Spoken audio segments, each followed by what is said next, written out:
ತುಂಬಾ ಜನ ಹೇಳ್ತಾರೆ ನಂಬರ್ 7 ಒಂದು ಲಕ್ಕಿ ನಂಬರ್ ಅಂತ. ನೀವು ಅದನ್ನ ನಂಬ್ತೀರಾ? ಆದ್ರೆ ನಾನು ಹೇಳ್ತೀನಿ ಹೌದು ಅಂತ. ಯಾಕಂದ್ರೆ ಇನ್ವೆಸ್ಟಿಂಗ್ ಸಹ ಇದು ಒಂದು ಡೇಟಾ ಇಂದ ಪ್ರೂವ್ ಆಗಿದೆ. ಸೊ ಹಾಗಿದ್ರೆ ಅದು ಹೇಗೆ ಅಂತ ನೋಡೋಣ ಬನ್ನಿ. ನೋಡಿ, ಈಗ ಪ್ರತಿ ಇನ್ವೆಸ್ಟರ್ಸ್ ಲಾಂಗ್ ಟರ್ಮ್ ಬಗ್ಗೆನೇ ಯೋಚಿಸ್ತಾರೆ. ಅಂದ್ರೆ ಈಗ ಲಾಂಗ್ ಟರ್ಮ್ ಅಂದ್ರೆ ಎಷ್ಟು ವರ್ಷ?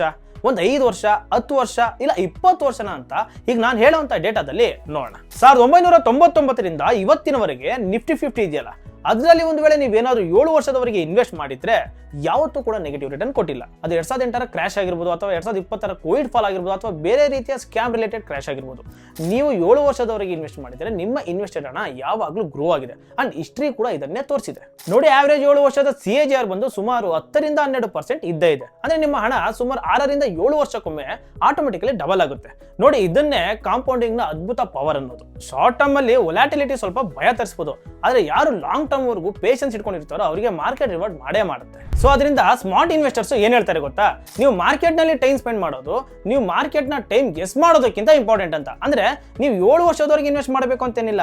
ನೀವೇನಾದ್ರೂ ಲಾಂಗ್ ಟರ್ಮ್ ಅಲ್ಲಿ ಇನ್ವೆಸ್ಟ್ ಮಾಡಬೇಕು ಅಂತ ಯೋಚಿಸ್ತಿದ್ರೆ 7 ವರ್ಷ ಒಂದು ಒಳ್ಳೆ ಸ್ಟಾರ್ಟಿಂಗ್ ಪಾಯಿಂಟ್ ಆಗ್ಬಹುದು. ಸೊ ಈಗ ನೀವ್ ಹೇಳಿ, ನಿಮ್ಮ ಇನ್ವೆಸ್ಟ್ಮೆಂಟ್ಗೆ ನೀವು ಎಷ್ಟು ವರ್ಷ ಕೊಡ್ತೀರಾ ಅಂತ. ಅಂಡ್ ಇದೇ ರೀತಿ ಹೆಚ್ಚು ಫಿನಾನ್ಷಿಯಲ್ ರಿಲೇಟೆಡ್ ವಿಡಿಯೋಸ್ಗಾಗಿ ನಮ್ಮ ಗ್ರೋ ಕನ್ನಡನ ಫಾಲೋ ಮಾಡಿ.